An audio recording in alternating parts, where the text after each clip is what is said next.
Bismillahirrahmanirrahim. Assalamualaikum warahmatullahi wabarakatuh. Alhamdulillahirabbil alamin wa bihi nasta'in wa ala umurid dunya waddin. Wassalatu wassalamu ala asrofil mursalin wa ala alihi washabihi ajmain, amma ba'du.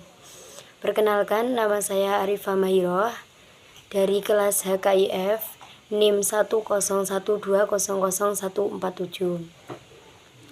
Di sini saya akan mempresentasikan makalah yang saya buat dengan tema periode tabi'it tabi'in dan imam mazhab awal abad 2 Hijriah sampai pertengahan 4 Hijriah. Masuk ke pembahasan. Yang pertama, pengertian tabi'it tabi'in, imam mazhab dan latar belakangnya. Tabi'it tabi'in atau atbaut tabi'in, bahasa Arab dari tabi'ut tabi'in, adalah generasi setelah tabi'in. Artinya pengikut tabi'in. Adalah orang Islam teman sepergaulan dengan para tabi'in dan tidak mengalami masa hidup sahabat Nabi. Tabi'it tabi'in adalah di antara 3 kurun generasi terbaik dalam sejarah Islam. Setelah tabi'in dan sahabat, tabi'it tabi'in disebut juga murid tabi'in. Menurut banyak literatur hadis, tabi'it tabi'in adalah orang Islam dewasa yang pernah bertemu atau berguru pada tabi'in dan sampai wafatnya beragama Islam. Dan ada juga yang menulis bahwa tabi'in yang ditemui harus masih dalam keadaan sehat ingatannya, karena tabi'in yang terakhir wafat sekitar 110 sampai 120 Hijriah. Daftar ulama tabi'it tabi'in imam-imam mazhab yang masyhur. 1. Sisa dari pembakaran Hanifah, namun dianggap oleh sebagian ulama sebagai tabi'in karena ia bersua dengan sahabat Anas bin Malik dan meriwayatkan hadis darinya, juga dari beberapa sahabat lainnya. 2. Malik bin Anas. 3. Muhammad bin Idris Asy-Syafi'i. 4. Ahmad bin Hambal. Masa tabi'it tabi'in pada awal abad kedua sampai pertengahan abad keempat Hijriah terkenal dengan masa keaktifan dan era keemasan dalam bidang fikih, penyusunan ilmu pengetahuan, banyaknya para mujtahid, timbul dan berkembangnya mazhab-mazhab fikih, dan munculnya istilah-istilah fikih yang baru. Mazhab adalah pokok pikiran atau dasar yang digunakan oleh imam mujtahid dalam memecahkan masalah atau mengistinbatkan hukum Islam. Mazhab mencakup sekumpulan hukum-hukum Islam yang digali seorang imam mujtahid.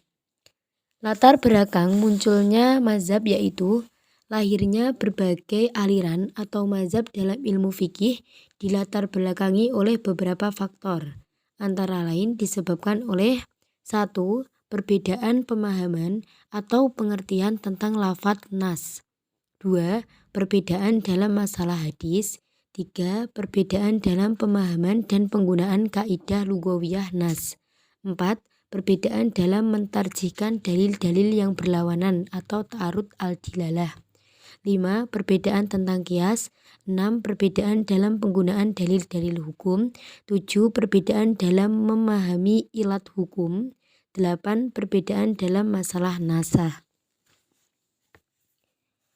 Pembahasan yang kedua, peran Bani Abbasiyah terhadap perkembangan tasyri'. Pada khalifah era Abbasiyah memberi perhatian yang besar terhadap fikih dan fuqaha.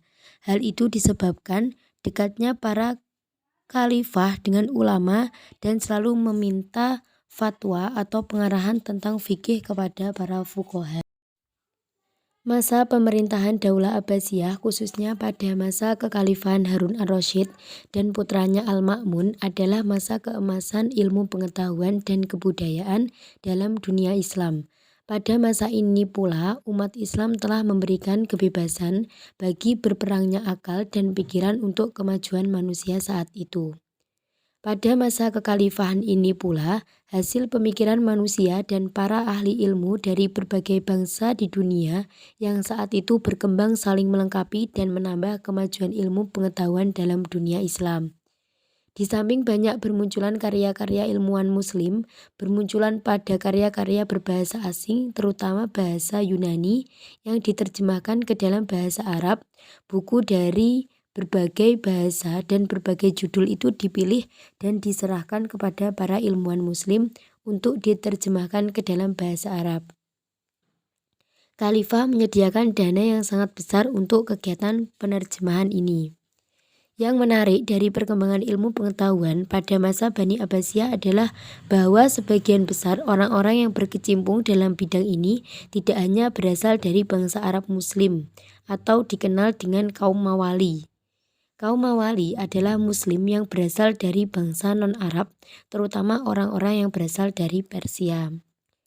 Para ilmuwan Muslim pada masa Bani Abbasiyah menjelajahi 3 benua untuk menuntut ilmu pengetahuan. Ketiga benua yang dipilih adalah benua Asia, Eropa, dan Afrika. Dari 3 benua ini dianggap memiliki kemajuan yang sangat pesat dari semua ilmu pengetahuan. Kembali dari tempat pengembaraan, Muslim saat itu belajar membaca dan menerjemahkan buku-buku tersebut. Dalam waktu yang lama, mereka berusaha menggali berbagai pengetahuan dan kemudian menulis berbagai buku, terutama buku-buku dalam bentuk Dairatul Ma'arif atau saat ini lebih dikenal dengan sebutan ensiklopedia. Ilmu pengetahuan dan kebudayaan Islam berkembang pula di negara-negara barat. Di sana perkembangan ilmu pengetahuan dan peradaban umat Islam berkembang tidak kalah pesatnya. Berbagai hasil penemuan dan penelitian ilmiah dibukukan oleh para ilmuwan lain. Pembahasan selanjutnya yaitu faktor yang mempengaruhi perkembangan tasyrik. 1. Luasnya wilayah. Sebagian orang yang daerahnya dikuasai umat Islam menjadi penganut Islam. Kemudian mereka belajar agama Islam di bawah bimbingan para imam, di antaranya ulama yang menjadi guru adalah penghafal hadis, Al-Quran, penafsir Al-Quran, dan penjelas As-Sunnah. Mereka mulai memasuki persaingan dalam perkembangan ilmu, di antaranya ilmu kedokteran, ilmu logika, karya Aristoteles, dan sebagainya. 2. Luasnya ilmu pengetahuan. Dalam bidang ilmu kalam terjadi berbagai perdebatan. Setiap kelompok memiliki cara berpikir tersendiri dalam memahami akidah Islam. Selain itu, saat terjadi pula pertarungan pemikiran antara mutakalimin, muhaddisin, dan fuqaha. 3. Adanya upaya umat Islam untuk melestarikan Al-Quran, baik yang dicatat termasuk yang dikumpulkan dalam satu mushaf maupun yang dihafal. Pelestarian Al-Quran melalui hafalan dilakukan dengan mengembangkan cara membacanya, sehingga saat ini dikenal dengan corak-corak bacaan Al-Quran. Dinamika hukum Islam mencapai masa keemasan setelah runtuhnya Daulah Umayyah. Naiklah Daulah Abbasiyah memberikan angin segar bagi perkembangan hukum Islam. Faktor utama yang mendorong perkembangan hukum Islam adalah berkembangnya ilmu pengetahuan di dunia Islam.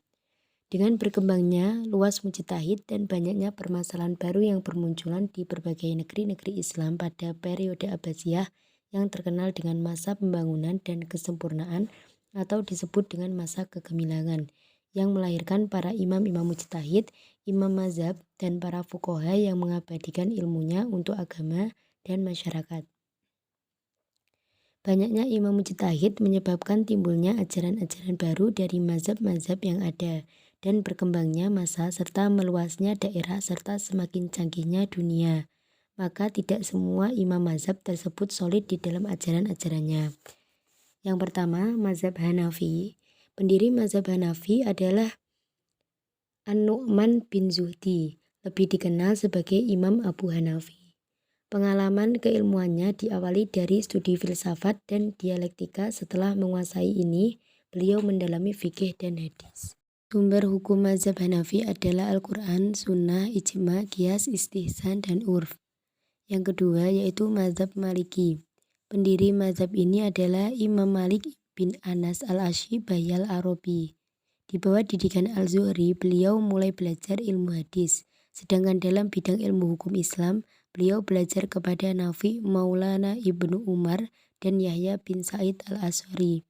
Selain itu, beliau juga menyusun kitab Al-Mudawwamah yang berisi asas-asas fikih. Sumber hukum mazhab Maliki adalah Al-Quran, Sunnah, Ijma, Qiyas, Istislah, dan Urf. Yang ketiga, mazhab Syafi'i. Pendirinya adalah Muhammad bin Idris Asy-Syafi'i. Dasar-dasar mazhab Syafi'i adalah mengistinbat hukum syara adalah Al-Quran, As-Sunnah, Al-Ijma, Khobar Ahad, Al-Qiyas, dan Al-Istishab. Keistimewaan Imam Syafi'i dibanding dengan Imam Mujtahidin yaitu bahwa beliau merupakan peletak batu pertama ilmu usul fikih dengan kitabnya Ar-Risalah. Yang keempat, mazhab Hambali. Pendiri mazhab Hambali adalah Imam Ahmad bin Hambal. Prinsip dasar mazhab Hambali adalah nasa Al-Quran atau nasa hadis, fatwa sebagian sahabat, hadis mursal atau hadis do'if, qiyas. Sumber hukum mazhab Hambali yaitu Al-Quran, As-Sunnah, Ijma, sahabat, hadis-hadis mursal, dan do'if. Pembahasan yang keempat yaitu sumber-sumber hukum tasyrik pada masa tabi'in. Dalam melakukan ijtihad, para ulama tabi'in mengikuti cara yang telah dirintis sebelumnya oleh para sahabat, meliputi 1. Al-Quran, 2. Sunnah, 3. Ijma, dan 4. Qiyas. Qiyas harus terpenuhi 4 rukun qiyas, yaitu adanya kasus pokok, yaitu kasus yang disebutkan di dalam Al-Quran atau hadis. 2. Adanya ketentuan hukum kasus pokok. 3. Adanya kasus cabang, yaitu kasus baru yang belum ada ketentuan hukumnya. 4. Adanya ilat bersama, yaitu alasan hukum yang sama antara kedua kasus bersangkutan. Yang kelima, dasar hukumnya yaitu ra'yu.